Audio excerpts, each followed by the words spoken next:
Hi guys, it's Emma here. Been a long time since we have done a YouTube video, but with how social media is these days, I am just so ready to get back on here, start rebuilding this community, and allow myself to get my word out there with all my workouts and nutrition and inspiration. I have a lot of kind of fun stuff planned for these videos, so I hope maybe you have my post notifications turned on because we are coming back to YouTube. We got Tila here as well. She's hanging out with us. Say hi, Tila. Yes, she's getting a haircut soon. This video, I really want to touch base on kind of where I went and trauma, losing someone, depression, anxiety, PTSD, all that fun stuff that kind of happens and we all end up experiencing when we lose someone or experience a sudden death. I actually ended up losing my mom during the pandemic, July 2020. Yeah, my life just took a huge spin after that. I just wasn't really able to get myself back on social media the way I used to. I wanted to touch base on how I have gotten through these 5 stages of grief and what has helped me, stay positive, keep up with my fitness routine, eating healthy, and how I've just been able to turn that pain into power and be able to fuel myself. So this video is dedicated to anybody who is dealing with that kind of depression, going through those stages of grieving, and I really hope you can get some tips and guidance on how I managed to get through it. My mom was diagnosed with cancer when I was in grade 4, so majority of my life she was actually battling cancer, and I think it was about 15 years, so it was definitely part of my life. It wasn't anything really new to me. During the pandemic in 2020, things just really started to take a big downward turn, so it ended up spreading to her lungs and her brain, and once it spread to the brain, there was just really no coming back. And I was actually living across the country at the time in British Columbia. I was there living with my partner for, I was there for about a month and a half, and I got a call from my sister and she said, it's time to come home. Something has changed in Mom. I took the next flight I could, honestly, home, and about a month later, we ended up losing my mom, and it was during the most toughest restrictive times that you could possibly imagine at a hospital. I wasn't able to be there with my mom when she passed, and we were planning on her coming home. There were guys setting up the hospital bed in our home when my sister called and she said she passed. So we were able to go into the hospital after then and spend some time with her, but those 30 days that I was able to spend with her when I came back from BC, I already knew I lost my mom. Stuff had changed so much. I knew something was gonna happen. This is life, and we lose the ones we really love and care about, and she was such an amazing person. She had such a good impact on my life. It just was a huge shock, a huge, huge, huge shock. I had to put my business on hold. I had to put my friends on hold. My partner was still living across the country, and I didn't really have that support from a partner there with me either. And my dad, sister, and I were just lost and trying to be there for her as much as we can. And we have no regrets. We did everything to our best possible ability, but she's looking over us now. So as you can tell, I'm probably in the stage of acceptance. So let's get into these 5 stages of grieving and how I managed to kind of get through them, and how you can, turn your pain into power and keep staying positive. It's getting warm, it's getting a little emotional. I'm gonna take the shirt off and breathe a little bit. So as some studies show, these kind of 5 stages of grieving that we go through are denial, anger, bargaining, depression, and acceptance. And 2 years down the line of losing my mom, one of my best friends, I can definitely vouch that I basically went through all these stages of grieving. That first stage being denial, not accepting what has happened. I can't believe this. Why did this happen? Why me? You're gonna see that person any moment around the corner. There is that stage of denial that we initially go through, and I don't really think there's any way getting around that either, because when you go through a moment like that of losing someone that close, you're gonna experience almost like a wave of shock, and that's kind of what that denial feeling is. So I think what's really important is having support during this time. Having friends and family close, the people who loved that person and who supported that person, having them close and being around each other so you can support each other in those moments of denial. Maybe start talking about some of the things that they did, some of the best memories. And I know that is kind of annoying to hear almost, because those memories tend to bring up extra pain and stuff, but it really will shift the mood and start to just shift your mindset on thinking more positively about the situation, about the person, about the things they did, and just accepting that they are no longer there. The next stage being anger, which 100% I can vouch for. I had a lot of anger and so much frustration built up about what happened to my mom, and so many things I wish I could just turn back time, do things differently, not with maybe how we did things together, but just in those initial last days, because it was the pandemic. Like, things were completely out of our hands. It was the worst time for the entire world. The anger that came from that as well was really something hard to get over. But something will start to shift, because you won't want to be angry all the time. You know that person wouldn't want you to be angry, dwelling on the moments that happened, and they would want you to be thinking about more of the positive times. So that anger stage is definitely a stage where you can sit there and dwell. You are allowed to cry, you're allowed to mope, you're allowed to wail, you're allowed to do whatever you want.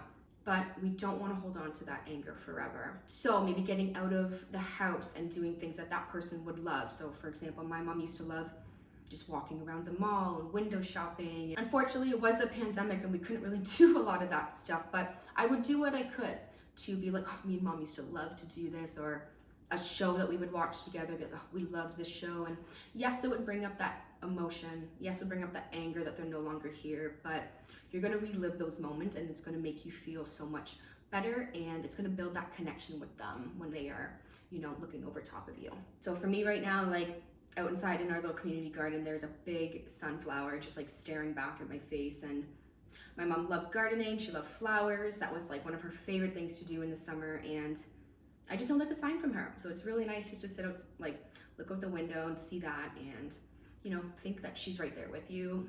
Whoever you've lost is right there with you. So find those little moments. So getting into the third stage, this stage I find is a little weird. I'm not 100% sure the true full meaning of it, but for me, I guess that would kind of be playing the victim. Why me? Please let things get better after this. You're at rock bottom right now. I don't know if you're ever going to get over this. Please let things get better. I think it was kind of that stage that I definitely went through as well, and which is totally a normal stage to feel, but at the end of the day, you don't want to feel like a victim when you've lost somebody like that. You already have just gone through a whirlwind, and there's no need to kind of place any extra additional, blame on yourself or any guilt or anything. So letting go of that feeling of you are a victim. A loss happens to everybody. It is a stage of life, and just being around supportive people who loved that person, to try to keep that energy, that positive energy going. I'm really trying to kind of pinpoint on when these stages of grieving kind of were going on for me, how much longer after. And I think that kind of victim, the anger, that lingered on for a really, really long time, months. But I knew deep down that's wouldn't how she wanted me to feel, so I was able to kind of get myself out of that. But it wasn't just me getting myself out of that, it was time. It takes a lot of time to heal initial hard pain. Something left, a little bit of it healed. You really got to just allow the time to happen. So I'd say about a year into it is when I was really you know what, it happened. It happened. You don't need to be so angry about it anymore. You can be angry at times, cry when you want, absolutely. Getting into the fourth stage, which would be depression, and this kind of lingered on for a really long time, and I still go through phases of it as well.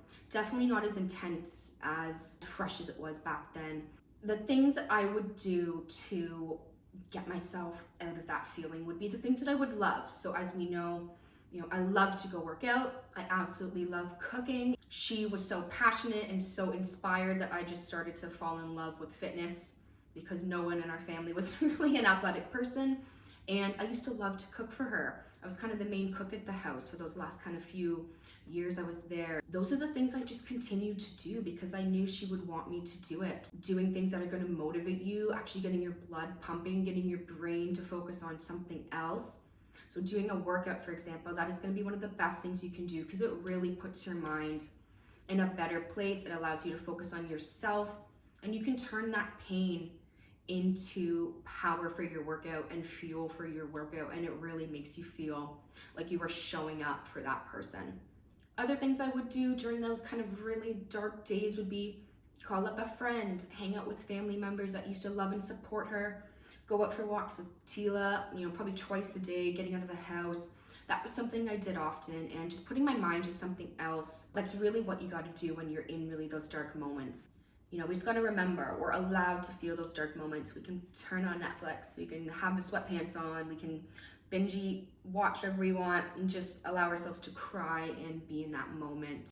There will be a time when you start to feel that dark power, that dark pain is starting to get a little bit better, and you can feel yourself getting back into your normal self and your normal routine, and maybe things aren't going to be exactly the same as how they were, but it's going to be different and it's going to be better, and that person is going to be so proud of you. Maybe things aren't going to be exactly the same as how they were, but it's going to be different and it's going to be better, and that person is going to be so proud of you.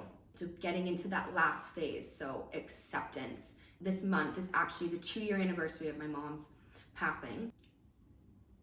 Now I have the acceptance. This is now when I'm